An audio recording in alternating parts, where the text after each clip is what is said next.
Balik naman sila. Tago naman sila, tago. Ay, doha na sila. Sasaka ba?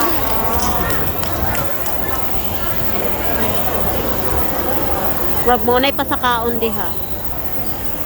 好，我呢度嘅動物護理員。喺開始前咧，我想同大家講下要注意嘅事項先㗎喎。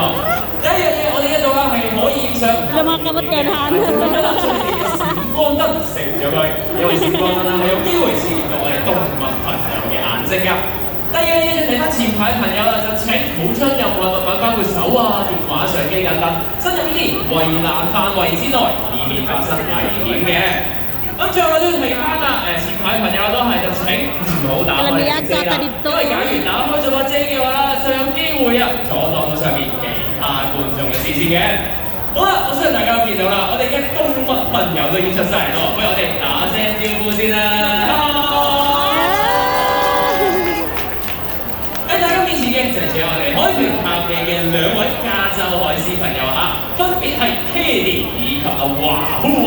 咁我睇佢兩個咧細隻就以為係小朋友啊嚇，其實今年都已經20幾歲啦。咁但係啦，因為咧加州海獅咧佢哋喺雌性同性啦喺體型上都有比較大嘅差別啊。大家面前嘅 Katie 雖然係已經係得個100零公斤左右嘅重量啦，但係其實已經係隻雌性嘅成年加州海獅嘅極限啦。但係倒翻轉喎，就如果係隻雄性加州海獅啦，佢哋嘅上限可以高達300公斤，甚至更加重㗎。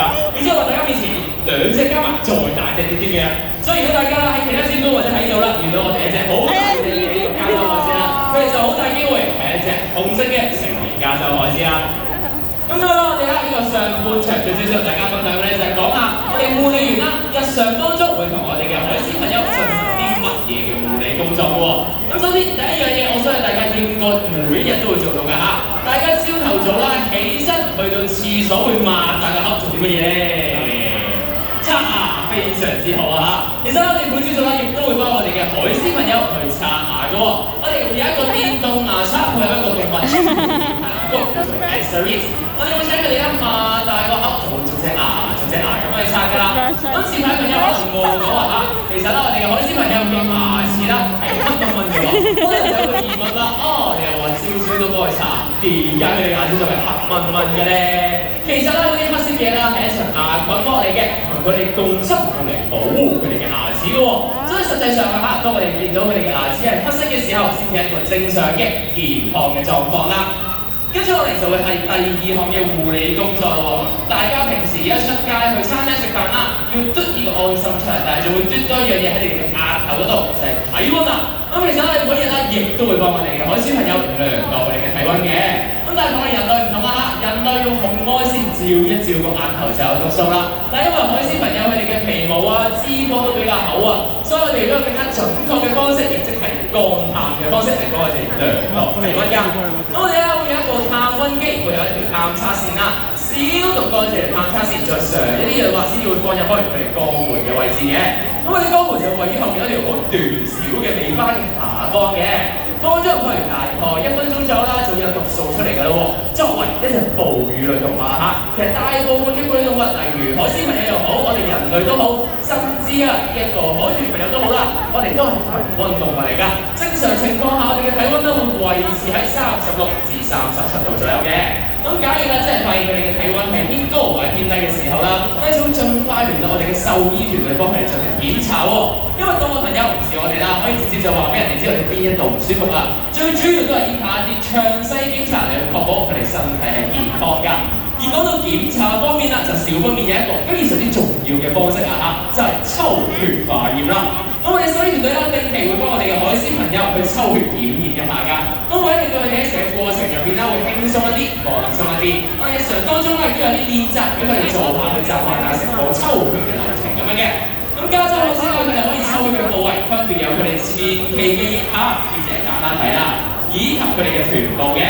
咁今日啦 ，Katie 啦就為大家示範一下呢個前期腋下嘅抽血練習嘅。首先我哋就行埋去啦，用隻手摸佢先嘅，睇下佢嘅狀況狀態適唔適合進行先啦。跟住啦，我哋咧就會用呢個消毒火酒棉啦，去捽乾淨我哋等陣落針嘅位置喎。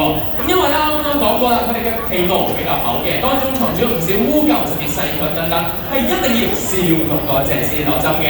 咁大家放心啦嚇，我並唔係用支針啦，喺用日常嘅練習度就吉穿佢哋嘅皮膚㗎。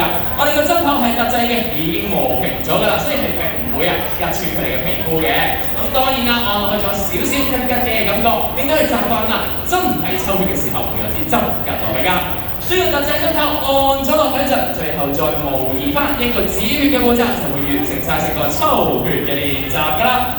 咁其實咧，我哋日常當中咧就會將叫做正面強化方式去獎勵我哋海鮮朋友嘅，例如話係佢哋中意食魚啦，甚至我哋嘅掌聲就其中之一種嚟嘅喎。咁啊，佢哋做得咁好，大家俾啲掌聲佢啦。咁除此之外啦，其實除呢兩樣嘢啦，仲有啲嘢嘅，例如話環境豐容喎，或者俗稱我哋玩具嘅啲物品啦。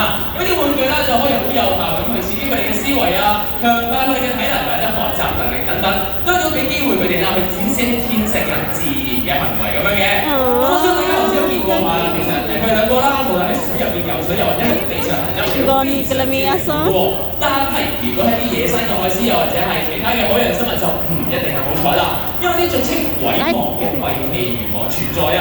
當啲漁網咧真係纏住一啲海洋生物嘅四肢嘅時候啦，就會令到佢哋唔可以游水，唔可以獵食，最終啦其實就好大機會會餓死㗎。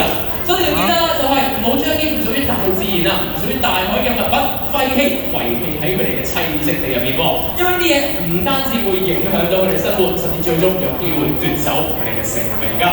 好啦，我哋嘅時間都已經差唔多啦，上半場咁都係時候同我哋嘅海獅朋友講聲拜拜啦，拜拜。